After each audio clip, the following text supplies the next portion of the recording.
Hello friends, आपका स्वागत है हमारे चैनल वॉइस विद कुशवाहा पर। और आज की कहानी है घुटन। उस दिन के बाद से उन दोनों के बीच वह मौन संवाद भी खत्म हो गया था जिसे उसने अतीत से बचा कर रखा था। उनके चेहरे से उदासी और कड़वाहट के पर्चे को बखूबी पढ़ने लगी थी वह, पर अब तक अनजान बनने का ढोंग करती। कब तक उनकी बड़ी बड़ी आंखों से खुद को बचाती। सागर की तरफ से उसने शब्दों की प्रतीक्षा बंद कर दी। क्या है उनके भीतर वह नहीं जानती। क्यों वह अपने भीतर की जलती हुई लपटों कर उस पर डाल देते हैं। उनका मौन अनु को भीतर से कचोट देता है। जब सागर अनु को देखने आए थे तो साथ में उनका छोटा भाई सुशांत भी था, जो अनु का क्लासमेट था। अनु और सुशांत की दोस्ती अच्छी थी। दोनों में दोस्ती ऐसी थी कि तय किया गया कि जो भी वाद विवाद प्रतियोगिता में हारेगा उसे उसकी बात का हर कहना मानना होगा, परिस्थितियां चाहे कहीं भी हो। पर सो मज़ेदार था। लेकिन अनु मेहनत वाले कामों से अक्सर दूर रहती, पर मस्ती करने में सबसे आगे। प्रतियोगिता शुरू होने जा रही थी। सुशांत के चेहरे पर खौफ था, वहीं अनु का चेहरा बेखौफ।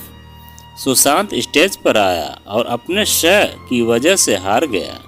जब उसे शाबाश बोलना था तो शाबाश बोलता, शाकाहारी को शाकाहारी बोलता और शकुंतला को शकुंतला। वहीं अनु वाक्यों का सही प्रयोग करके जीत गई। कंटेंट के मुताबिक सुशांत को अनु का हर कहना मानना होता था। अनु सुशांत से इसके बदले अपने प्रोजेक्ट बनाने को कहती। बेचारा सुशांत को ही करना होता। सुशांत हर बार हारता था और अनु जीत जाती थी। इस निरंतर साथ से सुशांत के लिए एक जगह बन गई थी। कंधे आपस में छूने लगे। कभी वह अनु के दुपट्टे पर बैठ जाता और दुपट्टा खींचते वक्त पूरा वक्त गिर जाता। जब सुशांत खुद उठकर उसका दुपट्टा संभालता था, अनु को छोटी छोटी बातें बहुत मायने रखती थी। लेकिन सुशांत तो चंचल अल्हड़ नटखट था। उसे इन सब बातों से कोई फर्क नहीं पड़ता था। न तो वह रोमांटिक फिल्म देखता, न कोई लव स्टोरी। उसके पास तो बहस करने के लिए अंतर्राष्ट्रीय घटनाक्रम होते, पढ़ने के लिए पत्र पत्रिकाएं होती। सुशांत अनु को राजनीति से संबंधित बातें बताता और अनु उसे रोमांटिक कहानियां बड़े ही चटकारे ले लेकर सुनाती। खूबसूरत थी यह दोस्ती, शायद प्रेम का रूप ले लेती। लेकिन अगले कुछ दिनों में ही सागर का रिश्ता अनु के लिए आ गया। सागर के घर वालों ने अनु को पसंद कर लिया। 1-1.5 महीने के भीतर ही वह उस घर की बहू बन गई। अनु और सागर के स्वभाव में बेहद फर्क था। अनु हंसमुख और चंचल स्वभाव की थी तो सागर गंभीर चिड़चिड़े स्वभाव का था। अनु अपने कमरे में बैठी सागर का इंतजार करती रही। उसे नींद आ रही थी कि सागर अंदर आए और बदबू का एक भभका साथ भीतर लाए। आते ही वह बिस्तर पर औंधे मुंह गिर गया। आते ही वह बिस्तर पर औंधे मुंह गिरे और कुछ ही देर में गहरी नींद में डूब गए। न जाने रात के किस पहर में सागर ने अनु को टटोलना शुरू किया। उसे महसूस हुआ जैसे उसके बदन में हजारों बिच्छू रेंग रहे हों। वह पसीना पसीना हो गई। अपनी चीख को उसने दोनों हाथों को मुंह पर रखकर किसी तरह रोका। सागर तो फिर सो गए। लेकिन अनु सोचती रही कि क्या पुरुष को सुख बांटना नहीं आता। वह हर चीज को हड़पना क्यों चाहता है। क्या उसे बस छीनना ही आता है। एक वाक्य भी तो प्रेम से नहीं बोला सागर ने उससे। फिर कैसे उन्होंने पत्नी पर हक मान लिया। जानती हैं, यदि वह कुछ कहते भी तो शब्दों का वक्तव्य बड़ा कटु होता। जब तक वह एक तरफा संघर्ष चलता रहा, उसकी आंखों और मुंह में रेत की तरह कुछ किरकिराता रहा। चेहरे पर कोई भाव नहीं, शरीर लावा उगल रहा था। क्या वह पूरे मन से सागर की नहीं हो सकी, या फिर अगर यही वैवाहिक जीवन का सुख है तो फिर शायद इस विवाह को वह नहीं निभा सकेगी। शादी के बाद की वह मनहूस रात बड़ी मुश्किल से कटी। किसी तरह सुबह हुई तो वह नहाकर किचन में गई। नाश्ता टेबल पर लगाया तो पता चला कि सागर जा चुके हैं। शायद सुशांत ने उसके मन के भाव को पढ़ लिए थे। वह टेबल पर बैठा नाश्ता किया, साथ ही अनु के खाने की खूब तारीफ की। फिर सुशांत ने उसे पूरा घर दिखाया। शादी की सीढ़ी भी दोनों ने साथ मिलकर देखी।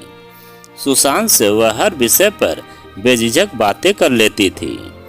दोस्तों और प्रोफेसरों के किस्से सुशांत चटकारे लेकर सुनाता तो अनु हंसे बिना नहीं रह पाती। सागर के आने का कोई समय नहीं था। वह देर रात आते। अनु खाने पर इंतजार करती रहती। 5 महीने में उसे याद नहीं कि कभी सागर ने एक बार भी उसके खाने की तारीफ की हो या उसकी किसी बात की सराहना की हो।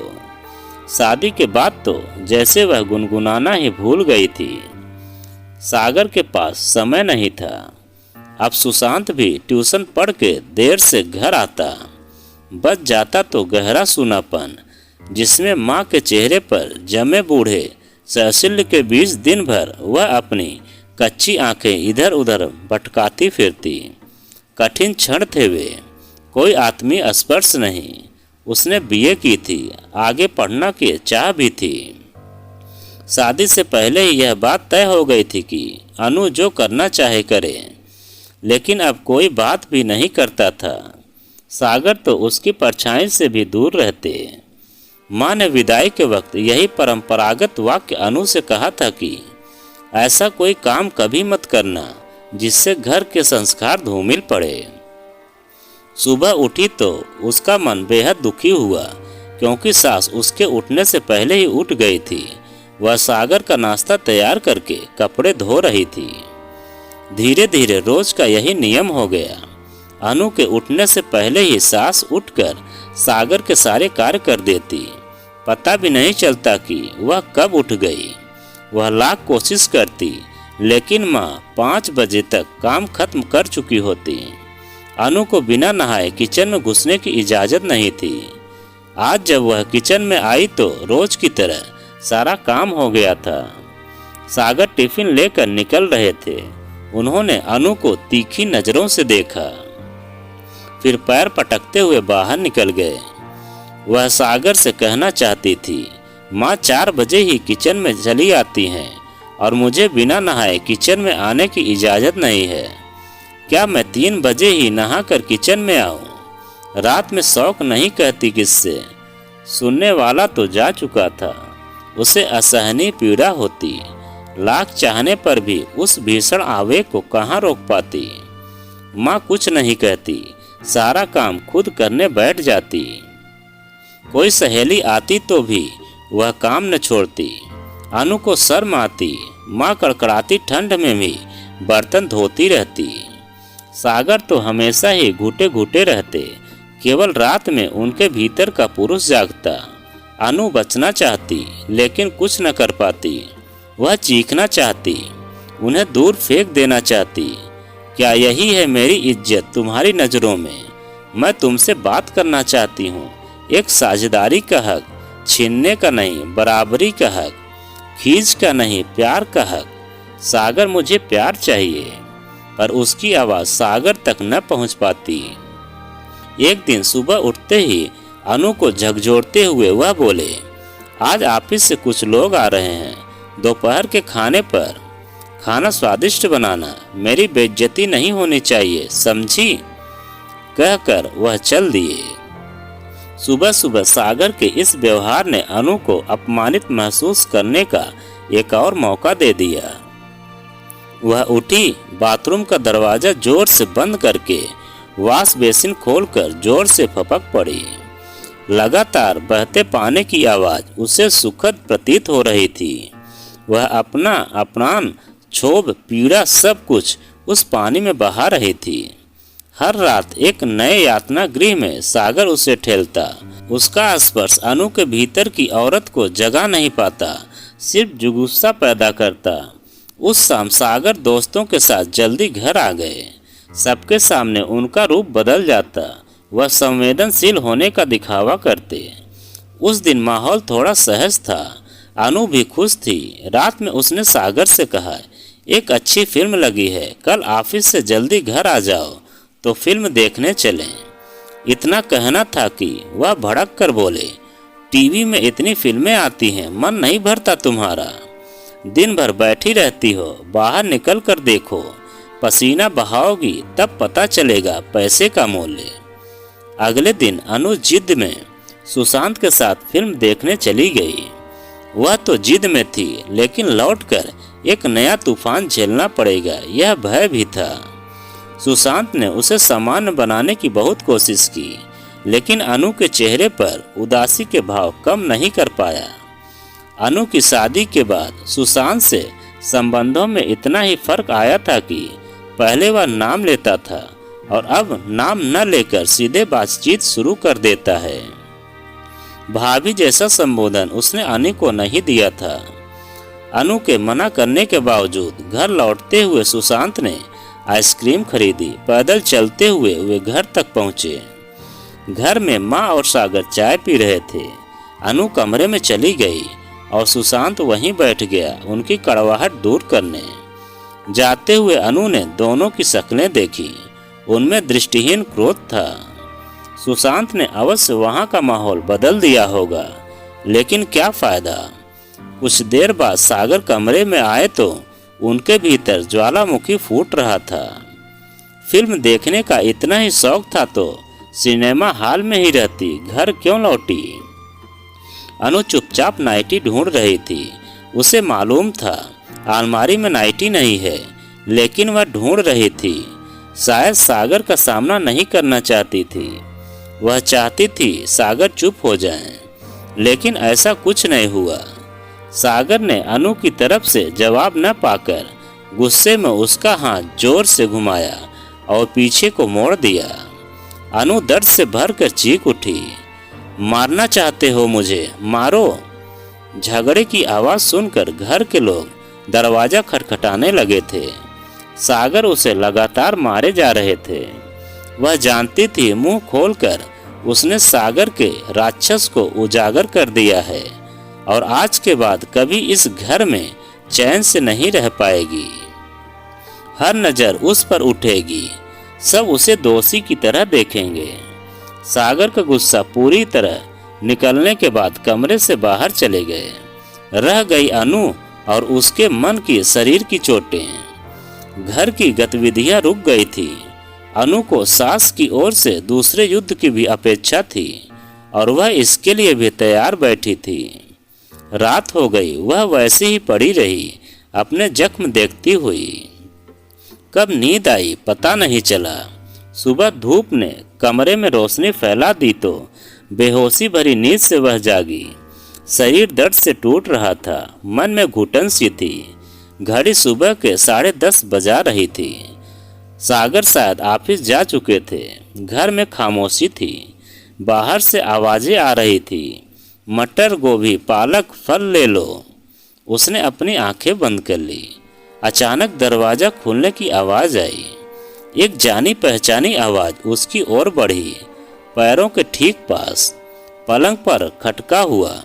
अनु, यह क्या हाल बना रखा है। उसकी आंख खुल गई। उठने की कोशिश की तो वह उसे रोकते हुए बोला, लेटी रहो, मत उठो। अनु ने उसकी ओर नहीं देखा। वह अनु के बालों को सहलाते हुए बोला, क्यों सहती हो यह सब, पागल हो तुम। उसका हाथ पकड़ा, चोटों को सहलाया। आंखें मूंदे मूंदे ही अनु को लगा मानो उसकी पीड़ा खत्म हो रही है। कठोर मन कब पिघल गया पता ही नहीं चला। रुका हुआ बांध जैसे टूट पड़ा। वह सुशांत के सीने से लगकर फूट फूट कर रोने लगी। सुशांत ने जोरों से उसे बाहों में भींच लिया। पता नहीं घर में कौन कौन था, कौन नहीं था। कोई देख लेता तो शायद अब अनु को डर न होता। सुशांत ने उसके माथे को चूम लिया तो उसने आंखें खोल दी। दोनों ने एक दूसरे को देखा जैसे बरसों बाद मिले हो।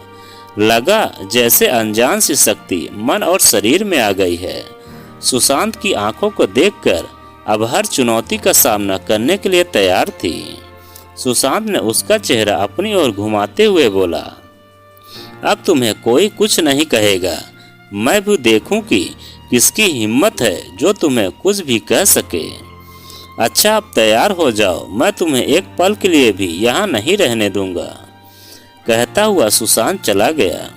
वह सुशांत के स्नेह भरे स्पर्श के एहसास में भरी बैठी रह गई। असीम सुख के साथ उसने अपनी आंखें मूंद ली। आंखें खुली तो कमरे में मंद रोशनी थी। छोटे से नीले बल्ब का प्रकाश फैल रहा था। उस प्रकाश में सुशांत की महक घुली थी। प्रकाश सुशांत कितने एक जैसे हैं, दोनों का नाम वह सोचने लगी। अजीब से सुख का एहसास हुआ।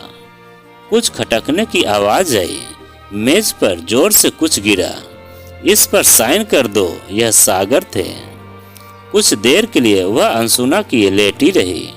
फिर जैसे असीम ताकत आ गई हो, उसने पेन उठाया, आत्मविश्वास से कागज पर साइन कर दिए। शायद तलाक के कागज थे। सागर ने उसे ऐसे देखा जैसे विश्वास ही न हुआ हो। अनु भी परेशान हो गई थी। ठीक है, ये रोज रोज की घुटन से। फिर अनु ने सूटकेस उठाया और अलमारी से कपड़े निकाले। एक एक करके सूटकेस में भरती रही। जानती थी सागर की नजरें उस पर ही गड़ी होंगी। सूटकेस उठाया और चुपचाप चल दी। बाहर निकलते वक्त एक बार मुड़कर देखा तो सागर एक झगड़ालू, जिद्दी, चतुराई से अपरिचित खेल में हारे हुए बच्चे की तरह दिख रहा था और वह सुशांत के साथ चली गई। तो दोस्तों, यह कहानी आपको कैसी लगी कमेंट में लिखकर हमें ज़रूर बताएं। और आप अगर हमारे चैनल पर नए हैं तो प्लीज़ चैनल को सब्सक्राइब करें और वीडियो को एक लाइक ज़रूर करें।